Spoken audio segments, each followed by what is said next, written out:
need school supplies. And I need victuals for my critters. And I need victuals for you critters. I reckon I might as well draw out enough money to last us a month or two. Reckon $10 will do it. I never could sleep a wink with all that money in the house. I told you not to drive with that hangover.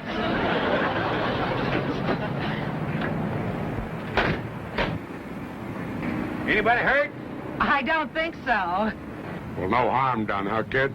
Well, not to your car, but you kind of bent our bumper. I reckon I can straighten it out, though.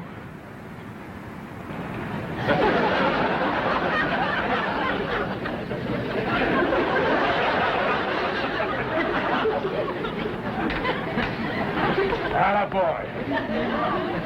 You going in the bank, old-timer? Yes, sir. I was planning to. Well, come with me. They know me here. Maybe I can do you some good. I hope you'll forgive my stupid husband. Had a bad day yesterday with the nags, and he got stoned last night. So now he's got to borrow some money to pay off his bookies. What's a bookie? A little rat called Sam the Collector. Oh, Jim could only stay away from the horses. Your husband likes horses, does he? Loves them, especially losers. Jed says a man who likes animals can't be all bad. Here comes Uncle Jed, Granny. Well, let's be on our way. Bye, ma'am. Glad there was no harm done. So am I.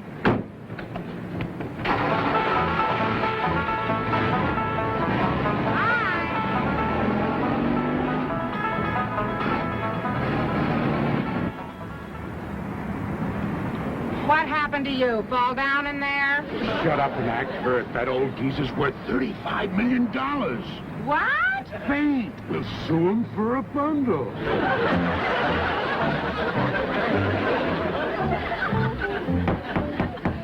Case of Johnson versus Clampetts. Are the plaintiffs ready? We are, Your Honor. Are the defendants ready? Mr. Clampetts, Yes, sir? please rise when addressing the court. Yes, sir. Your courtship? Your Honor. Oh, just call me Jed. Mr. Clampetts, let me warn you that any attempt at humor will be dealt with severely. You're being sued for $100,000. Do you consider that funny? No, sir. Very well. Are you represented by counsel? Am I what? By who? You have an attorney. A lawyer. Oh, no, sir. I see.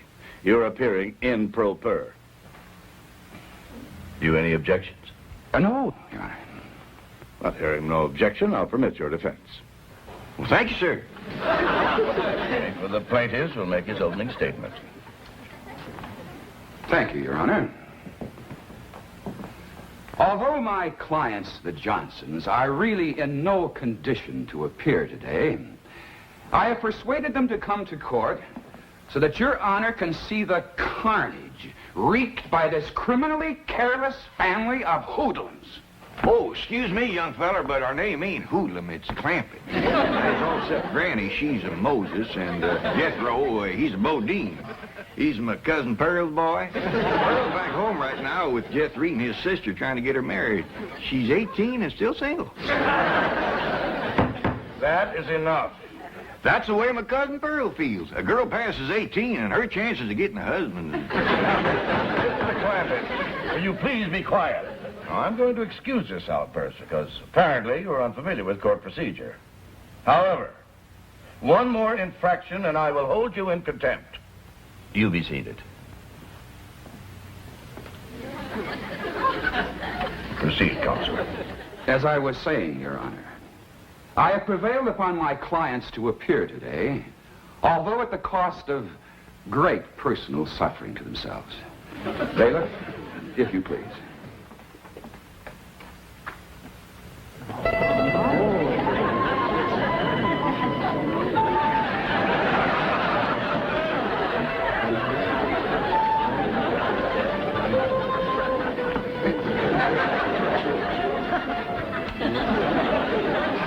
Is them the people that run into us?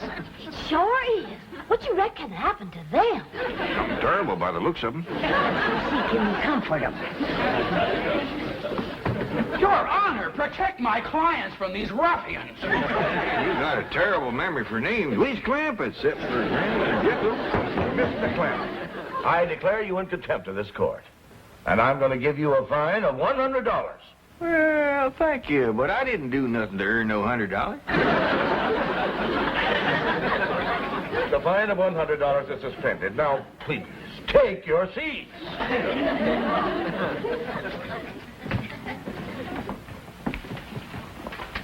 Kid, where's the $100 he promised you? Didn't you hear him, Granny? The judge spended it. What right he got spending your $100? Order in this court. The attorney for the plaintiffs will proceed. Your Honor, the maimed and broken bodies of my clients speak more eloquently than any words of mine in condemning the criminal actions of this lawless family. What'd he call us that time? Lawless? I know a family named Lawless. Awful nice folks. Raise pigs. You will prove, Your Honor, that on the day and date set forth in the complaint, said defendants did willfully and maliciously crash into the plaintiff's car, inflicting upon the bodies of the plaintiffs numerous and grievous injuries, for which we ask the court to award damages in the amount of $100,000 to said plaintiffs. He can't even remember the Johnsons. He keeps calling them the plaintiffs. There are two ways about it. When it comes to recollecting names, that young feller's pitiful. I want you to tell the court in your own words exactly what happened. Well, Mrs. Johnson and I had just driven up to the bank where I hoped to borrow some money from my favorite charity, the Horse Lovers of America. And although we've been married for 20 years, Mrs. Johnson and I are still very affectionate. Proceed with your testimony, Mr. Johnson. Well, being affectionate as we are, we sat in the car for a few moments to speak of our love. I love you, Jim Johnson. I love you, Mabel. What other man would borrow the money to help those poor old horses on their way to the glue factory? I do what my heart tells me. Mabel! What is it, Angel? There's an old truck careening down the street out of control. Oh, Jim! He's heading straight for us! Well, have no fear. I'll protect you, darling. And that's the last I remember, Your Honor. Those monsters crashing into us in an alcoholic stupor. Honor, please. Court is recessed for 10 minutes. Who you reckon smacked into them people like that? I don't know, but they was driving something called a stupor. What do we drive, Jethro? I ain't sure, but I think it's called a Stutz. If we wasn't there, we could have helped them. Excuse me, mister. How do you get to the playground? Playground? Oh, yes, sir. He just called recess.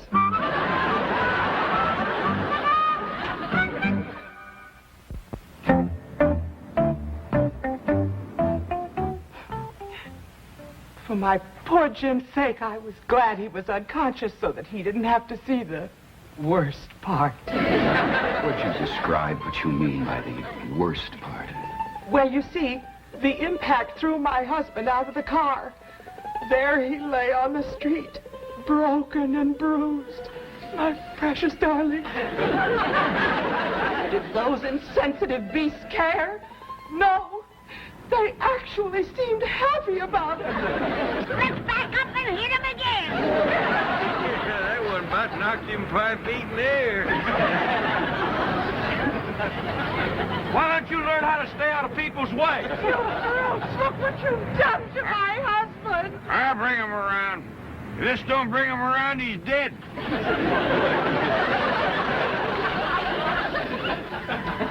My poor husband, whose precious lips had never before touched alcohol. Your Honor, please, sir, Mr. Judge. Yes, Mr. Clampett? Do you wish to question Mrs. Johnson? Oh, no, sir. That poor woman's been through trouble enough. I just want to say that me and my family here is right good at tracking and trailing and hunting. And we'd be right pleasured if you'd let us go out and hunt down them rascals that was so mean to the Johnsons. Clampett, do you expect the court to take those remarks seriously? Well, I reckon I did brag a little too strong on us, but if we can't catch him, we got a hound dog named Old Duke. He can follow our trail a month old. That's back again. Why, you just give Old Duke the scent, he can't get after it. Is it possible that you people don't realize that you are the accused? What do you mean? You are the folks who caused these injuries to the Johnsons. Us? Who says so? They do. That's a daggone lie. Wait, horses even fight. Bailiff, restrain these people. No, you want to fight. You want to fight.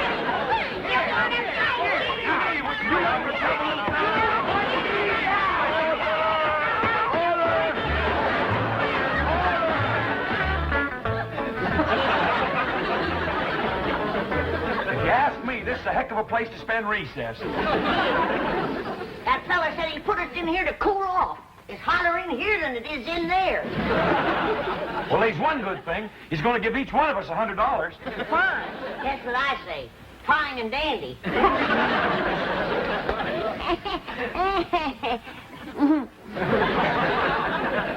Dad, you look like you're counting hairs on a hog's back. What you studying on?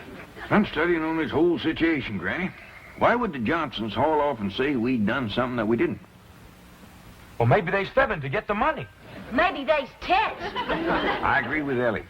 Way I got it figured, that accident they had knocked their memories loose. I could have. The way they's bandaged up, they must have took some awful hard knocks. Granny, supposing you make some poultices for the Johnsons, then that'll draw the hurt out of their heads and they'll be able to remember what smashed into them. I'll do it, kid. And I'll whop up a great big dose of retchweed tonic. There ain't nothing like retchweed to get you thinking straight. All right, folks. Judge adjourned court till after lunch. And then he wants you all back in that courtroom on your very best behavior. He said he'd suspend your $100 fines. There he goes, spending our money again.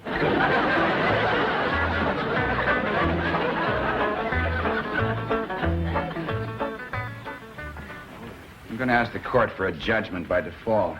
Those hillbillies aren't coming back. They probably left town. Hope we didn't keep you folks waiting. We hurried the best we could. Didn't even stop to eat. For a piece over at our place. Granny got a lot of fixing to do. And you're going to feel a heap different when I get done with you. How dare you threaten my clients? Quieten down, little man. Ain't nobody threatening nobody. They're back, Your Honor. All rise.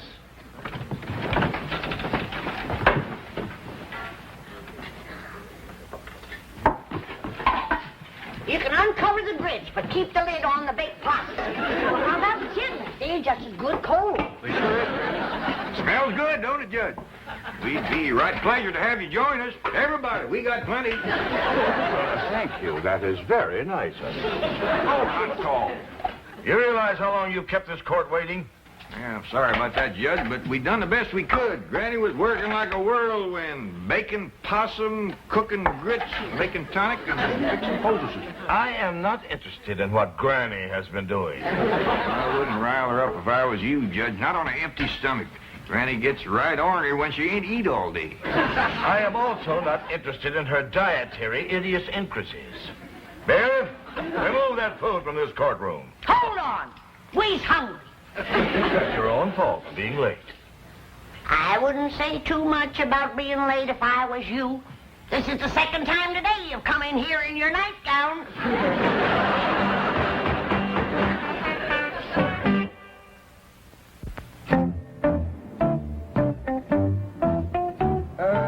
Tell me, Jethro, do you like to drive that old truck? Oh, yes, sir. Do you like to drive fast?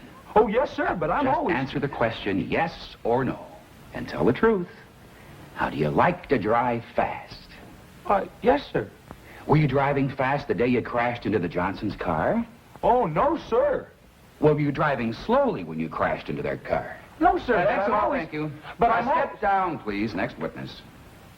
Granny, I understand that you make very good moonshine whiskey. I call it my rheumatism medicine. I see.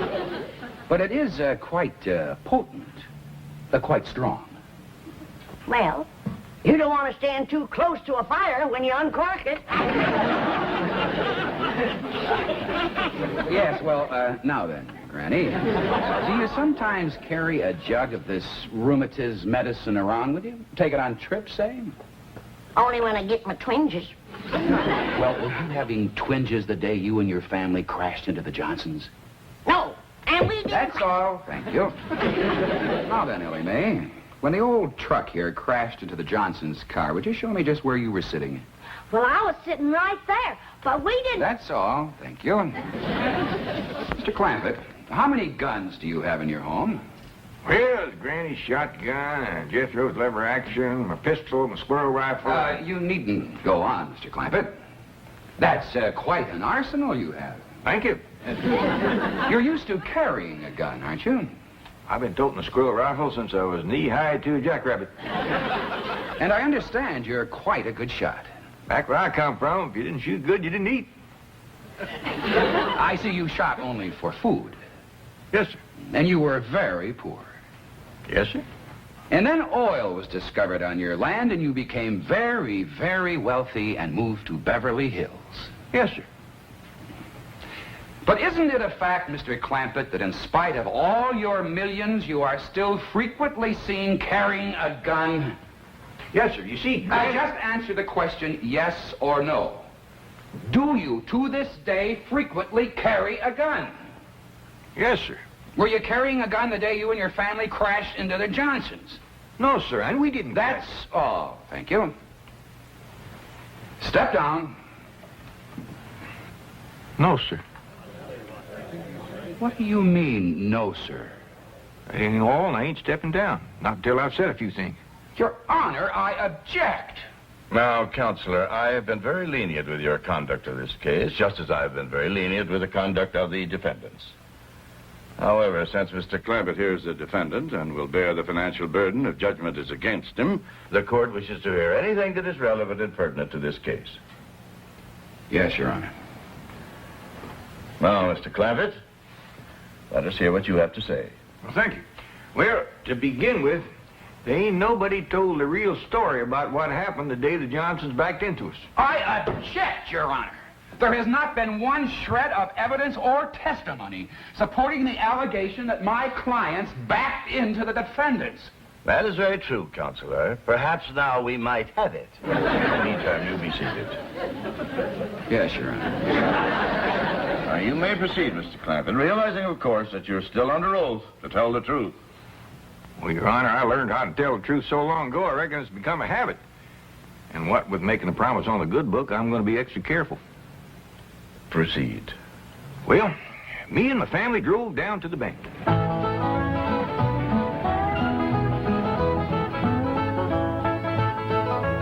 And then we drove on home, and that's the last we seen of the Johnsons till somebody come to the house and told us to come down here to the courtroom. You may cross-examine. Well, that's quite a story you told, Mr. Clampett. Very simple and very sweet. Just the truth, like I promised. You're innocent of all these charges against you, aren't you? You've nothing to hide. That's right. Then why, Mr. Clampett, did you not answer the summons and complaint served upon you by the county marshal? Summons and complaint? That is right, complaint.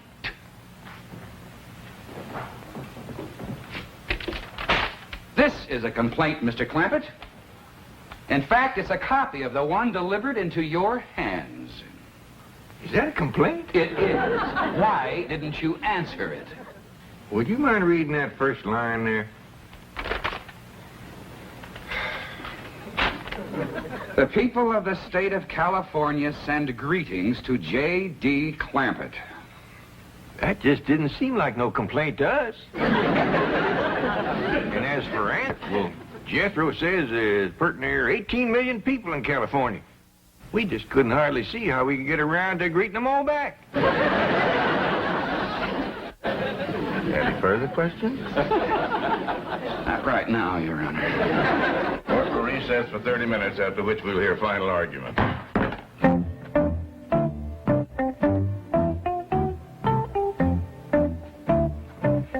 Mrs. Johnson, I'd like to have a little conference with you and your husband before court resumes. Do you know where he is? Probably out calling his bookie. Dr. Bookman. Another thing, you told me your husband was a teetotaler. After lunch today, I thought I smelled liquor on his breath. That's his medicine for pain. Mrs. Johnson, are you sure that you and your husband are telling me the complete truth about this case? What do you mean? Are you siding with that millionaire against us poor crippled people? Bodies all aching and racked with pain? It's just that Mr. Clampetts' story was very convincing. And there were no witnesses to the accident. You told me we didn't need any witnesses. You said because they didn't answer the complaint, we didn't have to bring in any witnesses. But you mean you could have brought in witnesses? All you want.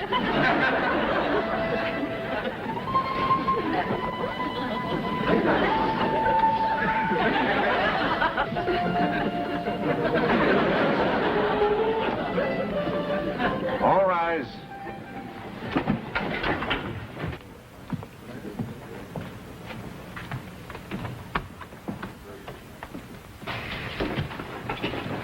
Counsel for the plaintiffs ready for his final summation? Yes, Your Honor. Your Honor, sir, Mr. Judge, could I say something that might save us all a lot of time? You any objections? No, Your Honor. Proceed, Mr. Clampett.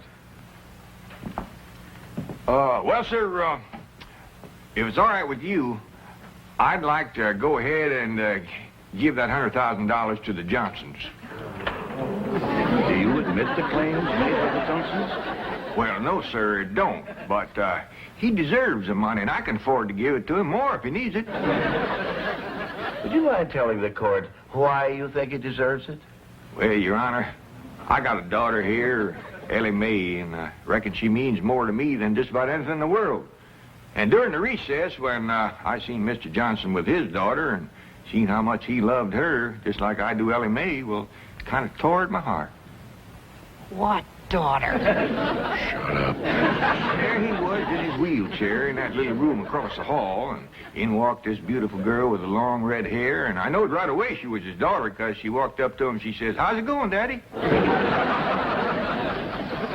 Judge, Your Honor, with no nurse to help him, that brave man got to his feet and stood there straight and tall so she wouldn't see he was suffering. And he hugged her and he kissed her, and right then is where I found out she was a heap like my daughter, fond of critters. Because he said, "Marcia, darling, when I get this $100,000, I'm going to take you to Mexico and we're going to watch the ponies run." Run up for that. Your Honor, these developments surprised me as they did you. I asked to be relieved from the case at once. Request granted. This court finds for the defendant. Bailiff, bring those plaintiffs back into this court immediately. They're to be held for perjury.